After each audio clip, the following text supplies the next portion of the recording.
ready to do a focus walkthrough today? Absolutely. We're going to go visit Miss Porter's class today. She's doing a math task arc, and so I'm going to need you guys, I'm going to assign you roles on the focus walkthrough.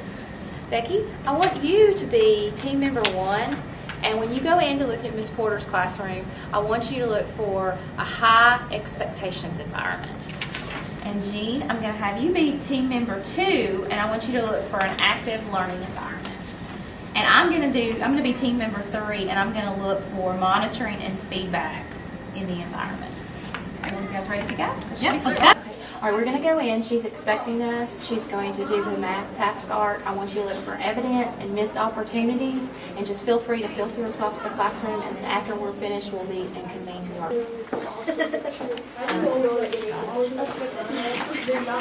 At Union this year, we are starting to work with using the eleot model and coming around and visiting our fellow teachers and seeing what's going on in other people's classrooms.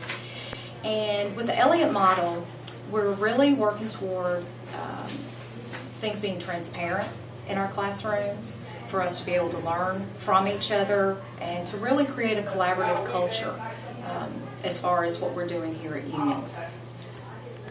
One of the main reasons that we've started doing our focus walkthroughs here at our school is because we have a tendency as teachers to want to go in our room and close our door and do our thing, and most of us are really good at self-evaluating and trying to figure out, what we're doing that works and what we're doing that doesn't.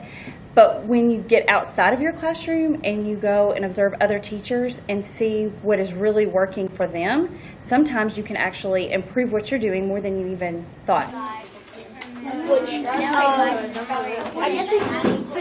On these focused walkthroughs, we're really paying attention to the students. Are the students engaged? Are they willing to take risks? Is the work environment safe and supportive? In a classroom where students feel safe, they do take those risks. They do step outside of the box, and that's when learning really happens. When students are challenged, they're pushed, and they're also willing to step out of that box and take that risk. And these focused walkthroughs really help us to take that back to our own classroom and see what's working around the school with individual kids. Individually, because I heard some super duper nice accountable talk coming from him. Everybody held it down, everybody held it together. You guys worked well on this task today. Do you have any clarifying questions?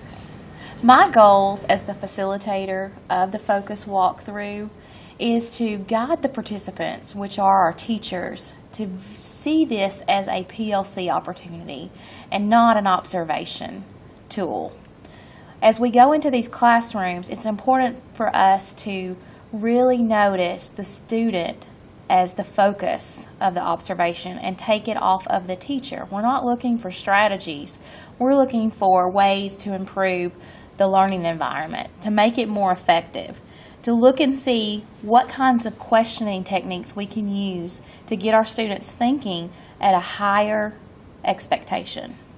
We want to look for rigorous coursework and how are the students engaged.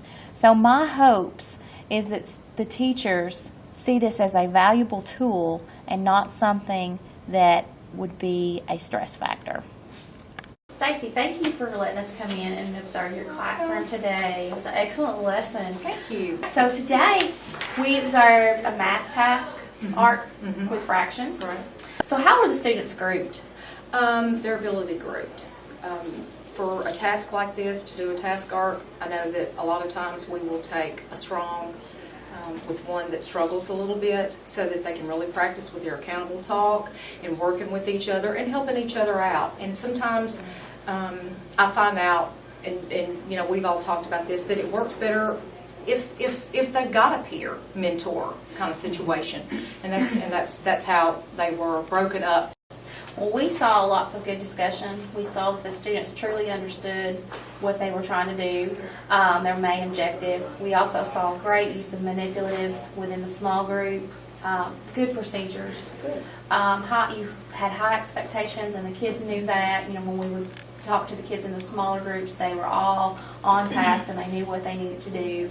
And then I really liked that you held the children accountable with the accountable talk. And then, we really didn't find a whole lot of missed opportunities for an effective learning environment.